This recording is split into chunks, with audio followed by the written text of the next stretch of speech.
नमो नमः बच्चों। आज हम अपना चतुर्थ पाठ पढ़ेंगे जिसका शीर्षक है हास्य बाल कवि सम्मेलनम। अब सबसे पहले इस शीर्षक के अर्थ को जानते हैं। हास्य कवि सम्मेलन क्यों है? बाल तो आपको पता है कि बालकों की बात हो रही है, यहाँ पर छोटे बच्चों की बात हो रही है, लेकिन हास्य कवि सम्मेलन क्या है? हास्य का मतलब होता है बच्चों हंसाने वाली कविताएं या व्यंग वाली कविताएं। व्यंग होता है ना, हंसी मजाक की, हम एक दूसरे को थोड़ा सा टोंट करके या हल्का सा उस पर व्यंग कस के हम थोड़ा सा हंसते हैं। हाँ, वैसे ही किसी को हंसी मजाक वाला माहौल होता है जिसमें हंसाने और हंसने की प्रक्रिया हो, ऐसी कविताएं हों। कुछ भी कहीं पे दुख ना हो, हंसी मजाक ही हो, हंसी ठिठोले ही हों, ऐसी कविताओं का कवि सम्मेलन है ये। और यहाँ पर किसका कवि सम्मेलन चल रहा है? बालकों का, बच्चों का। तो आओ पढ़ते हैं हम क्या हास्य बाल कवि सम्मेलनम।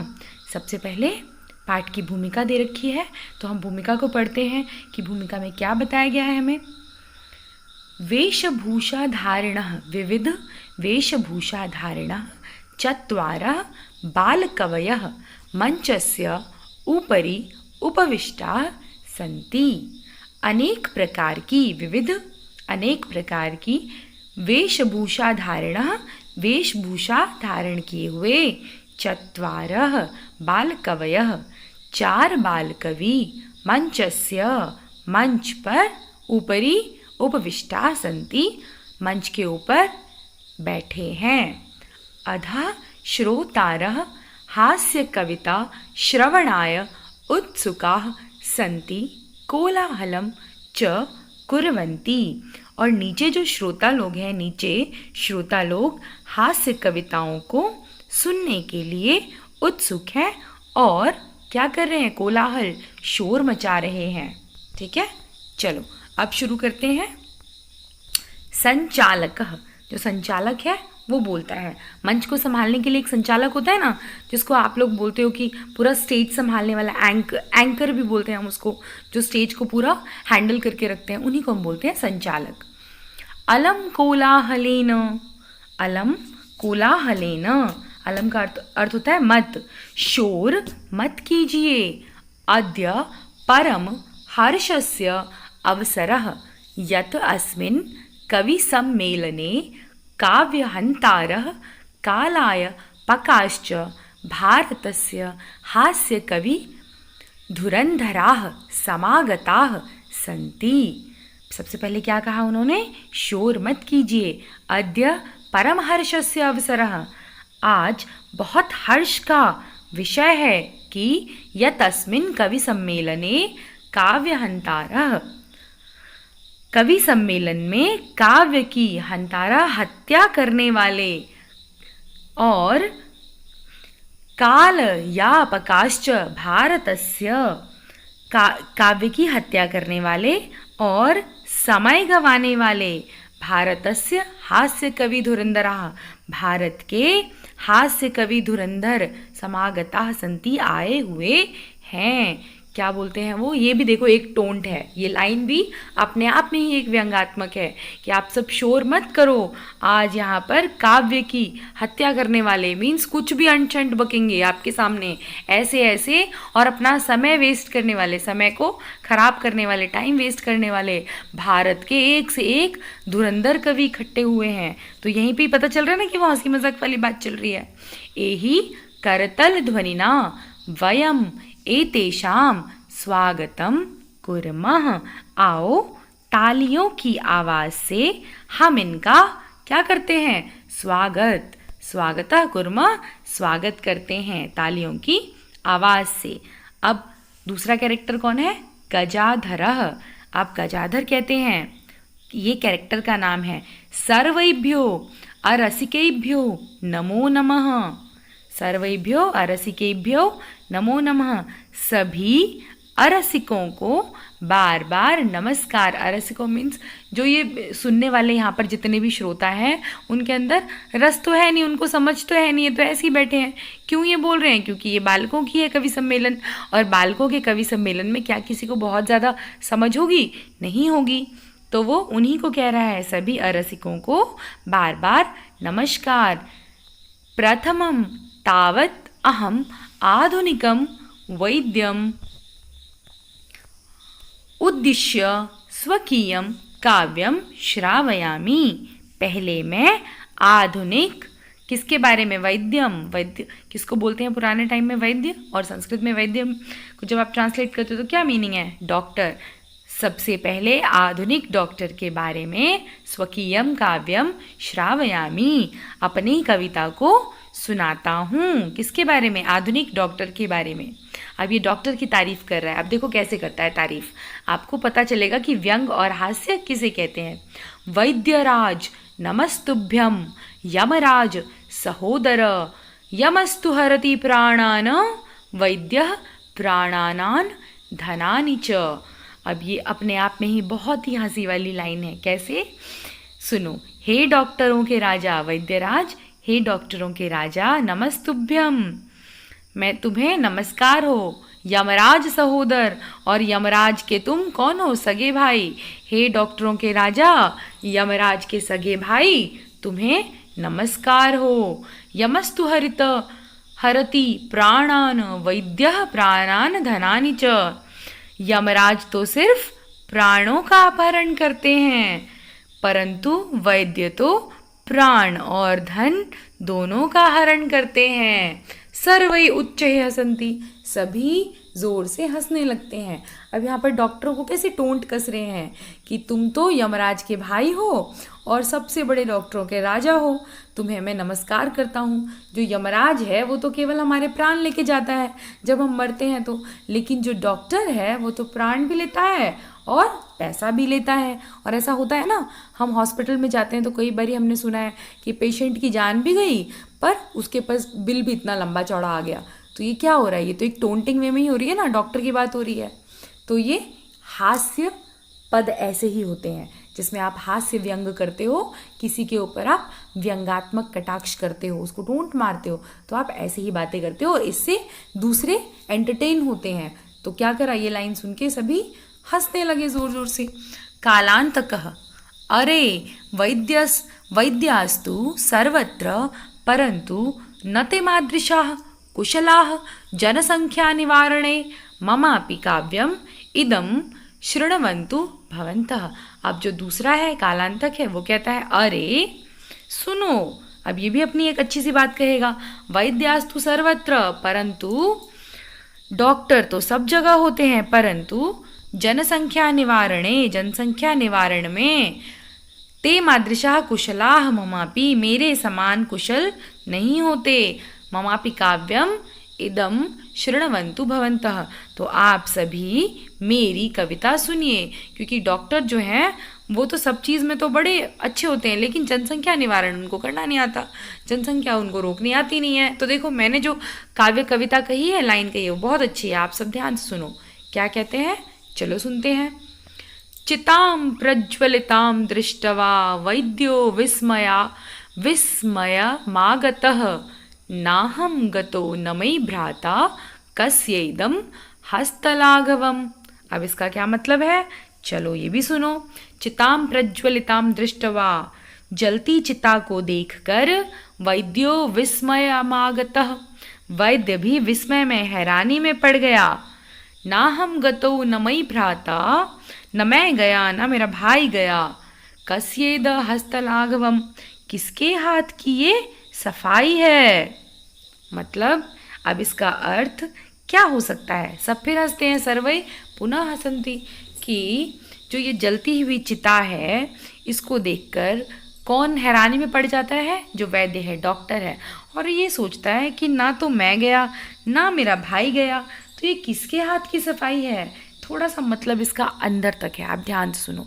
वो डॉक्टर सोचता है कि ये इसका तो इलाज मुझे करना था और मेरे इलाज से ही ये मरता, तभी तो मुझे पैसे मिलते, मैं एंड तक लेके जाता, तो इसका इलाज तो मैंने भी नहीं किया, इसका बैंक बैलेंस तो मेरे पास भी नहीं आया, और ना ही मेरा भाई भी डॉक्टर है, ना उसने इसका इलाज किया। तो भैया ये हाथ किसने साफ कर दिया हमारे पेशेंट पे, ये तो हमारा बिजनेस था, ये तो कोई और बाजी मार गया। आप समझे, तो ये भी उसने व्यंग किया है। तो सभी फिर से हंसने लग जाते हैं उसकी बात सुन के कि ये यहाँ पे भी बिजनेस ढूंढ रहा है, कौन, डॉक्टर। अब तीसरा कौन है, तुंदिलह, ये क्या कहता है, इसकी भी सुनते हैं। तुंदिला, तुंदस्य ऊपरी हस्तम आवर्तयन तुंदिलो अहम भहु। अब ये तुंदिला क्या करता है, तोंद के ऊपर हाथ फेरते हुए, इसका नाम भी तुंदिला है, मतलब ये तोंदू ही है, इसके पेट में तोंद निकली हुई है, तो तोंद के ऊपर हाथ फेरते हुए तुंदिलो अहम भहु, अरे मैं तोंदू हूँ, ममापि इदम काव्यम श्रूयताम जीवने धार्यताम च, मेरा भी यह काव्य सुनिए और जीवन में अपनाइए। कौन कहता है, तुंदिल कहता है। क्या कहता है, सुनते हैं।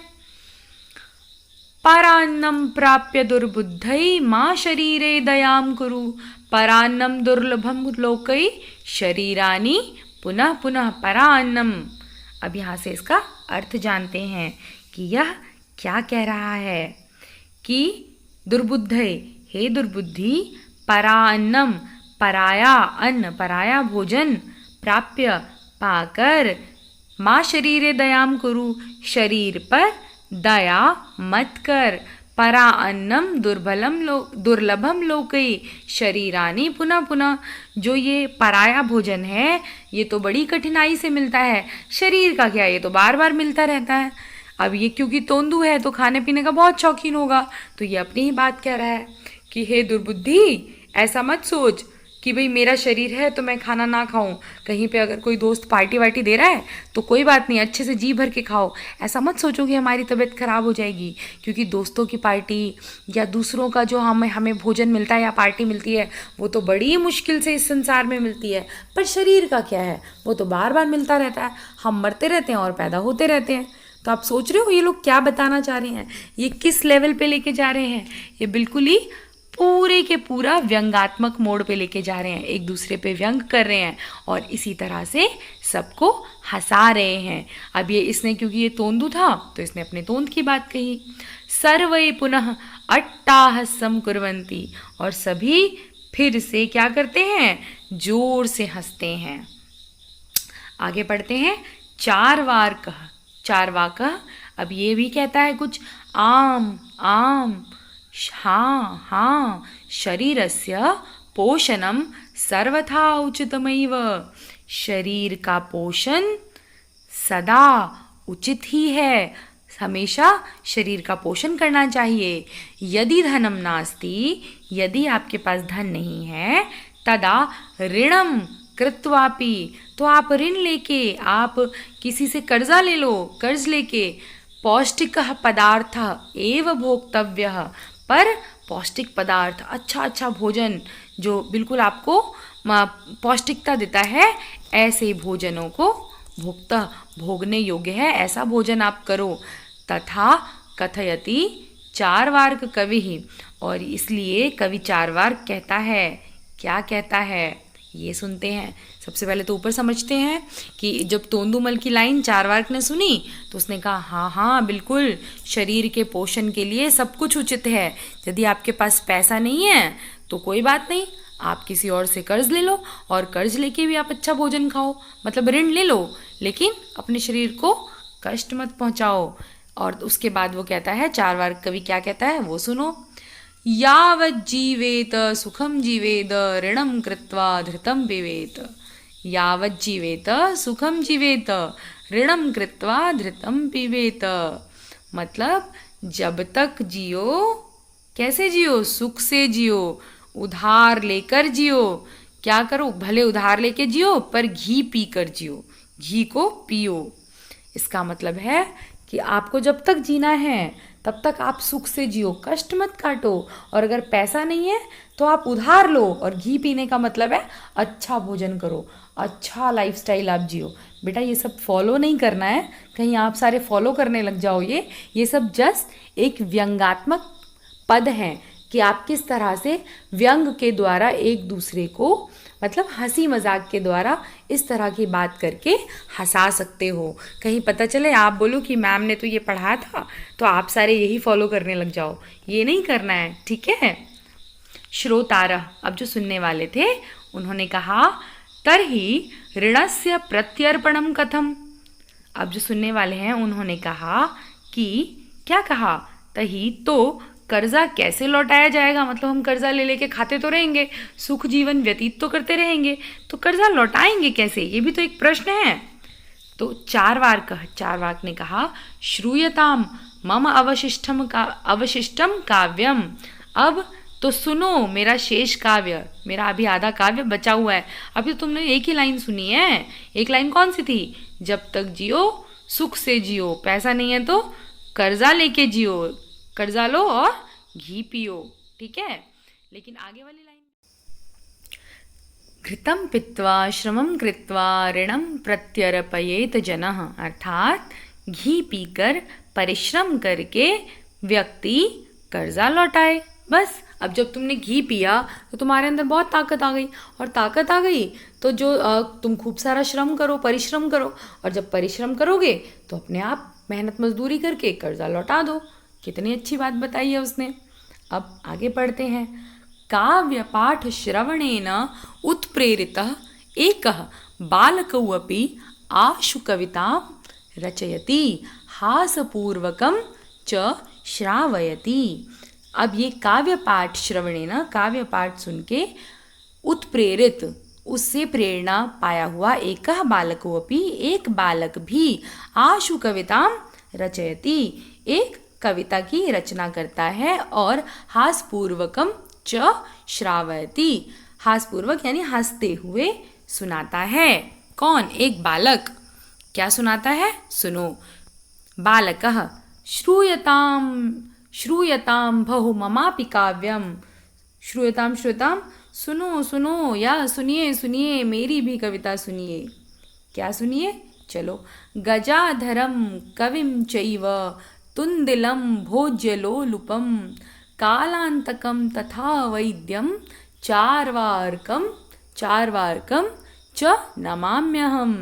अब इसने सबको मिक्स कर दिया। अभी तक हमने गजाधर की बात सुनी, तुंदिल की बात सुनी, कालांतक की बात सुनी और चारवाक की बात सुनी, तो इसने सभी को मिक्स करके एक अपनी छोटी सी कविता बता दी।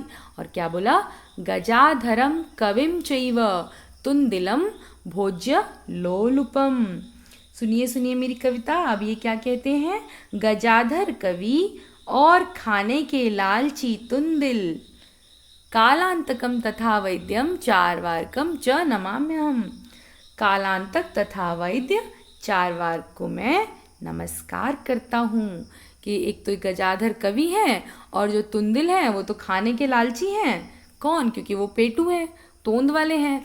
और जो वैद्य हैं कालांतक, जिन्होंने वैद्यों पे इतनी अपनी रचना बता दी हमें, उनको भी मैं और चारवाक को सभी को मैं नमस्कार करता हूँ। और काव्यम श्रावयित्वा हा हा हा इति कृत्वा हसति अन्यै चापि हसन्ति सर्वै गृहं गच्छन्ति। अब कविता सुनकर हा हा करके हंसता है, दूसरे भी हंसते हैं और सभी घर जाते हैं। यहीं पर कवि सम्मेलन समाप्त होता है। तो यहाँ पर क्या आपने देखा कि कुछ बच्चे यहाँ पर इकट्ठे हुए और उन्होंने हास्य कविताएं की। क्यों? क्योंकि यह एक हास्य कवि सम्मेलन था और था किनका, बालकों का। तो बालक तो वही बोलेंगे ना जो उनके मन में आएगा, वो अच्छाई बुराई तो सोचेंगे नहीं, ठीक है। तो उनका क्या मोटिव रहेगा कि हमें सिर्फ हंसाना है, हम कितना अच्छा हंसा सकते हैं एक दूसरे को। तो वही उन्होंने किया और एक हंसी ठिठोली का माहौल उन्होंने यहाँ मंच पर लगाया। सभी ने उसका आनंद लिया और सभी फिर घर गए। आशा करती हूँ आपको ये बहुत अच्छे से समझ में आया होगा। फिर भी कोई डाउट हो तो आप लोग पूछ सकते हैं, ठीक है। धन्यवाद।